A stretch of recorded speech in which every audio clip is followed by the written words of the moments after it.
Hello everyone, Dan14 Prime here. Want to do a video share today with you guys on the Hot Toys video game masterpiece, Batman Arkham Origins Deathstroke. Glad to get another DC release from Hot Toys. This has been a highly anticipated figure for me. I was pretty hyped when they first announced this and put it up for PO. I think the whole Arkham Origins video game series just did such a great job with these classic DC characters and really bringing them into beautiful contemporary designs and aesthetics. And Hot Toys has done a bang-up job bringing those graphics and designs to life in these 1/6 scale figures. And they really knock it out of the park here with Deathstroke, certainly aesthetically. If you're interested in checking out the box and the packaging, the pack out of what this figure came in, check out my Instagram, same handle, Dan14th Prime. This figure did have a very cool magnetized sort of flap opening style box. And as you'll see through the course of this video, or maybe just by looking at the figure now, comes with a pretty generous pack out with all kinds of cool accessories. A lot of it's on him now, but still even more in the box yet. Also, if you're interested in picking this figure up, link in the description below. I believe he's $250 out there on Sideshow. I definitely recommend picking this figure up if you're a fan of DC and the Batman universe. And as always, any shopping you do through those links below, be it my Sideshow links, my Amazon link, etc. Supports the channel at no cost to you, and I very much appreciate that. All right, let's get this guy off the turntable and jump in and check him out. So let's start off with an overview here of Slade Wilson. You can see this guy's just got stuff on top of his stuff. Definitely impacts articulation, which is the one thing I would have loved to have been a bit better on this figure, but I get it because there's just so much chunky stuff on. A lot of it's sort of removable as well. I mean, he's got this whole pouch section across the chest. That's a strap that you put on out of the box. All of these blue and orange sections are like the plastic armored sections that sit on top of, at least upstairs, a rubberized undersuit. We'll go in closer, but he's got accented shotgun shells and all kinds of things on the arms. A lot going on through the waist here. Again, just more straps and belts. Same thing with the thighs. A couple grenades over there that we'll see on the hip. In the pants here, just sort of like black, regular tactical pants style of look. Again, with the blue and orange armor over the top, down into some black kind of leather-looking tactical boots. And we'll definitely go in closer. I'm just trying to give you a bit of lay of the land here. Profile view there. Pretty big, thick dude, especially starts to look at the size of like the lower legs and stuff. Pretty chunky. He's got the pistol there off the right hip. Around back here, you'll see he's got this wired posable, his headband or whatever you'd like to call it. A lot of flair there to work with. He's got his katana sheath there. Again, some more pouches back here. And just a lot of straps going behind the legs, the calves, sort of the ankle area.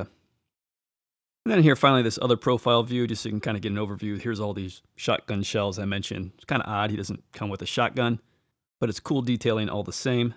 And of course, the orange side of the helmet there has got the eye. Let's start upstairs here and check out the head sculpt.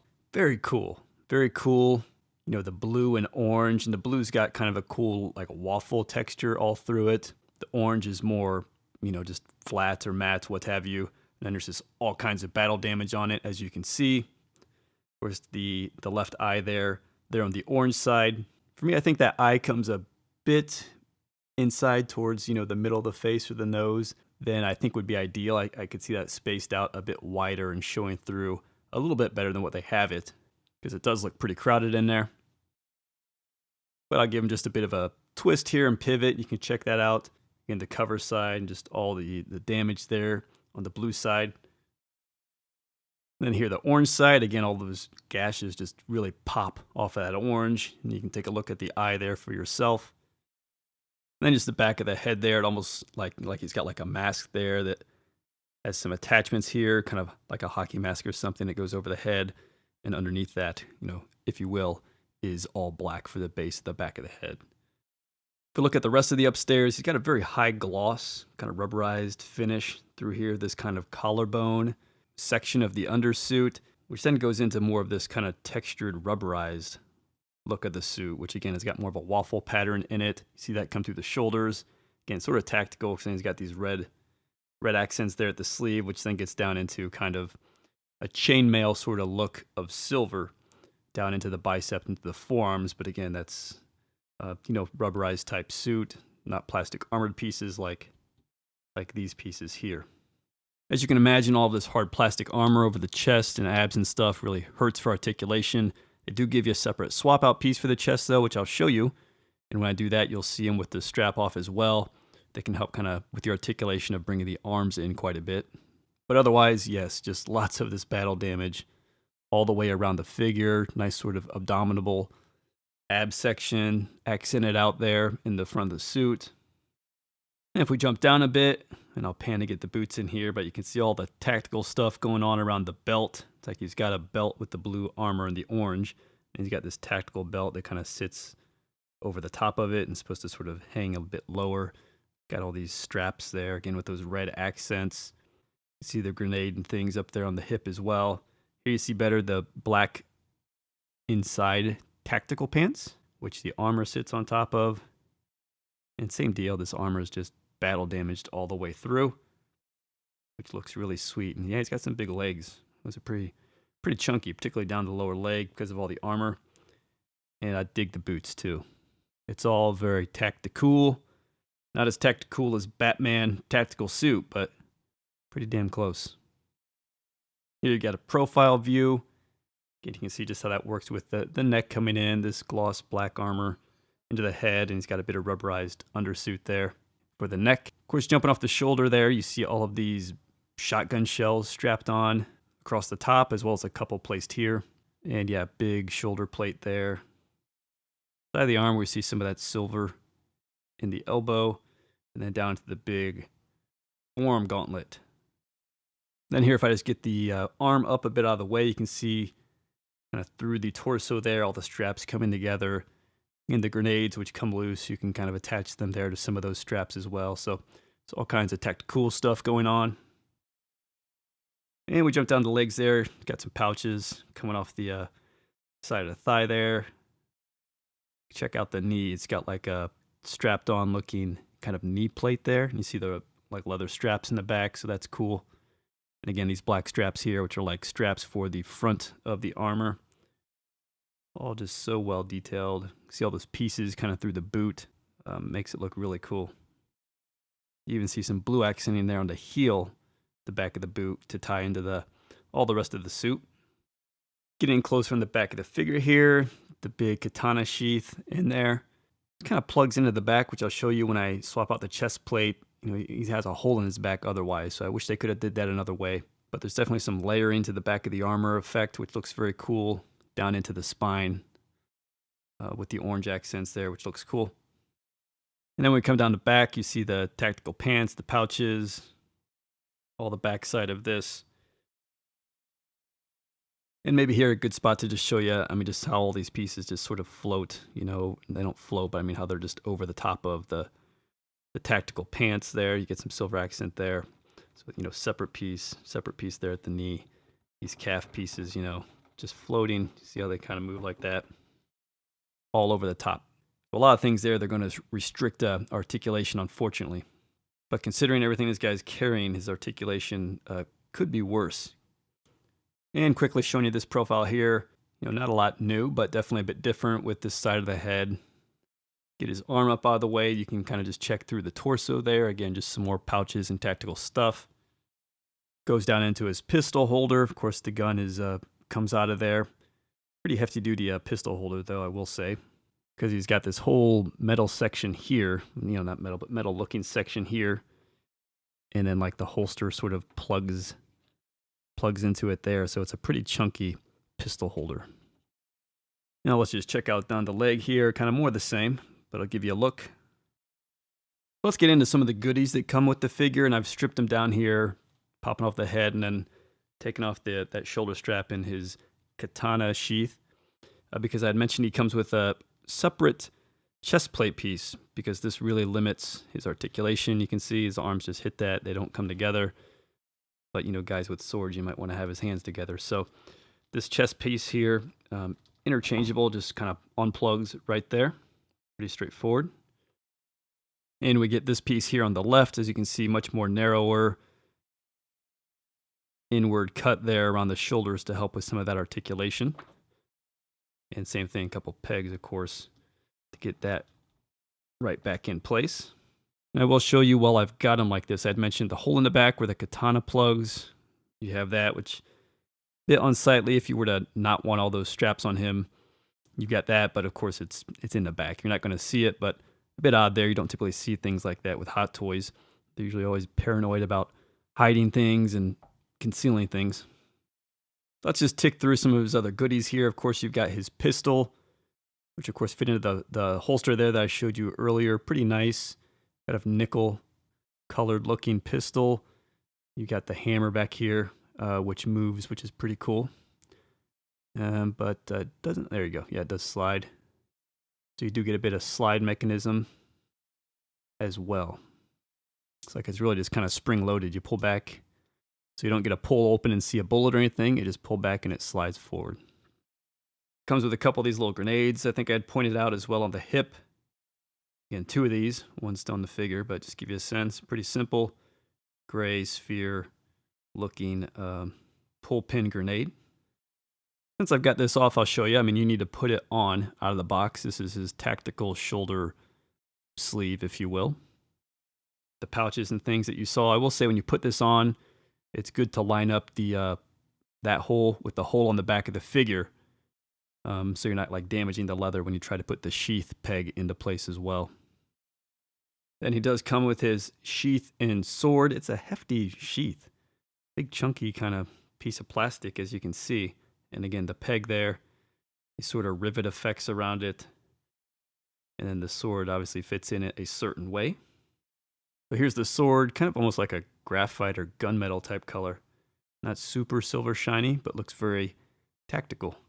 All through the blade, and it even comes down to some black there. Some accents as you get closer to the hilt. And again, black and orange looking hilt there, all the way around into the handle there, which has got some textured grip on it as well. Down into the hilt, I should say, this being the crossbar, excuse me. A pretty cool looking sword. And while we're checking out the blade and that chest piece, that's how they work in tandem together. You can actually get the arms together into the center of the chest, both hands on the blade. He then comes with this remote claw, specific accessory from the video game. Not too familiar with it because I didn't play this version of the game. Looks like he's got some sort of gas pressured tank there. You can see a gauge up top, which is pretty cool. This is really kind of like 3 pieces. This comes off, and then this comes off as well, for what it's worth. And these pieces are fixed on this one. But on this one here, they can be articulated like this. They can close. They can sort of sit like this. I've got a floppy one here, though, unfortunately, but not a big deal. Probably won't use this piece a lot, but it looks cool. He does come with a special hand here. This is a trigger figure type hand. Works with the pistol as well as this particular gun. And that's what it looks like holding the remote claw. And might as well show you holding the gun here in a perfect balanced pose on one foot. And then he has his staff here, which you saw at the top of the video. In the fully, extended version of it, it's every bit of 12 inches long, as tall as the character. And if we just jump in close, you can check out some of those accents on the end. And it's just the long silver shaft. The black accents here into the grip, which is where the orange is there in the middle. And really just the same thing going down the other side. Really beautiful. And it has like these faux ends, so you can pop out the extended ends like this. And same thing on this side here. And it comes with these, which are, the ends of the staff, but retracted sort of look. And you can do that. Effectively makes the staff, 1/3 the size in its compact form. Very cool. Let's tick through the hands here. He's got 9 total hands, 3 pairs, and then 3 unique hands. This is one of the unique hands, kind of face palm sort of look, or would be cool with some poses with the katana. So you have that. One of those left hand. You have a pair of these. One is on the figure. It's the grip hand. It's for the staff or the katana. You get a pair of those. You get a pair of these. These are your standard issue closed fist. And again, I hadn't really pointed out, but check a look. You get like some black on the palm on the inside of the glove, matching all that tactical color. And then the orange overlay over top with a lot of nice weathering over the back of the hand, the knuckles, etc. And then you get a pair of these, again, sort of expression, posing type hands. A bit more closed than that single left hand I had showed you. Then I had showed you the trigger finger hand, which right now is on the figure with the pistol. And then you have this, which is actually the hand for the claw gun. But I made a mistake earlier because the directions show that trigger finger with this accessory. Then you look more closely and you see, oh, that's the claw hand. So bit of a misprint there in the instructions. You can see how this hand gets a little more kind of two-finger grip towards the top. Going to work better with the angle of this gun. That's what that looks like. I think a bit better. You might have noticed it was kind of wonky looking when I had the other trigger finger gun in there. So something like this. And definitely be careful of these little things because I just knocked off this little guy, which is a little wire system here. But looks like that'll glue back in. Then the stand and backdrop here. So you get this just rectangular base. I haven't even really unpacked it with the plastic or anything, but you get Deathstroke over here, Batman Arkham Origins logo there, just some kind of city in the backdrop there, and you know the nameplate there with Arkham Origins Deathstroke. Regular crotch grabber type stand. You know, one of these jobs here that would go on there. And then this backdrop here, again, you can just see I don't really use these things, so I'm not spending a lot of time or unpacking a lot here. It's a backdrop, it's a ship, scene from the video game. Final offer, there's like a guard up there, I guess. So then it's just kind of dark and gloomy as you go down into the backdrop down there. So we've gotten some of these more and more. So you'll have that if you like to use these in your display. So I'll tick through some of the main points of articulation here. Like I said, overall, it's surprisingly good considering how armored up this guy is. The head's really no issue there. It's on a ball joint, as you saw. So you can look down pretty well like that. Sort of look up, that collar kind of gets in the way a bit, but there's definitely some upward movement there. You know, you can even cock the head like that if you like. So pretty good there, standard with what you get with that ball joint. Raising the arms here, I wish we would get a bit more. You know, they sort of layer some of this underneath. You can see how that's almost like spring loads in there at the shoulder.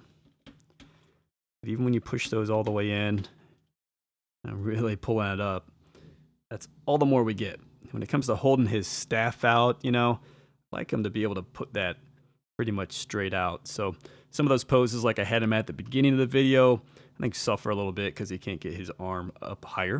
Looks like he's got a bit of kind of bicep swivel up there. It's all happening like under the armor a bit, but you can kind of get that to help rotate the lower arm a bit there, so that's good. The elbow, I think is good, solid 9 degrees. Wrist standard, you know, wrist peg and hinge, Hot Toys stuff. And yes, you may notice there I have my thumb pop off, so I'll be talking to Sideshow about sending me a new left hand.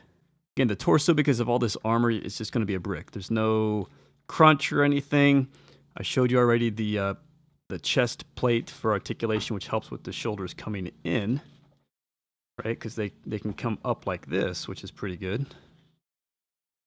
And they can go back like that, which is just sort of okay. And then when you remove the chest plate, you get them all the way together. He needs more at the waist. We're really talking super limited there, as you can imagine, like 10 degrees side to side maybe. Just not enough there at the waist for me. Then coming down here into the legs, you get a pretty good split move there, actually. So that's pretty good. And you do get a bit of rotation up there at the hip. Then in terms of going out here, not too bad. You can't get it all the way out. Maybe it's, I don't know, 70 degrees, something like that. A little more would be nice. And the knee, you get your 90 degrees there. If you really kind of push that, that's quite a bit of pushing there. Doesn't look too good in the leg when I do that. And then going back, you don't get really much going back at all. Just a little bit. Then the ankle, kind of standard stuff under there, but just this huge shin guard. Obviously going to limit some of what you can do. You can rock it, tilt it, point it both ways, but some restriction there, but this floats, which helps. That's kind of the main points. Again, just could use some more extended range and motion in some of those key areas. Definitely needs something rotation-wise at the waist or chest. Here's a little comparison of Deathstroke with some of the Arkham video game characters. Yeah, just they do such a great job bringing these designs to life. I love these. Again, love the contemporary looks of the characters. Hot Toys does a great job. If they would keep going, you know, maybe do Scarecrow from Arkham Knight, for example, I think I would be in to pick up some more of these figures. They look so good. There you have it, guys. Hot Toys, DC Arkham Origins, Deathstroke. I love the figure aesthetically, just beautiful, tons of accessories, so lots of posing and playability you can do with it. Articulation, it's good. I wish it was even better for this type of character. But definitely recommend picking this guy up. Again, link in the description below. My Sideshow affiliate link down there, my Amazon link, my Instagram link if you want to check out the box and all that. Again, any shopping you do through those links supports the channel at no cost to you and is very much appreciated. One nit, if I haven't mentioned, if someone knows, please post a comment, but would have loved the unmasked head sculpt of Slade Wilson. Fingers crossed some third party will do it. If that's happening or someone knows something about that, please leave a comment and let me know below. I'd love to pick that up. But overall, very, very happy with the figure. All right, guys, thanks for checking in.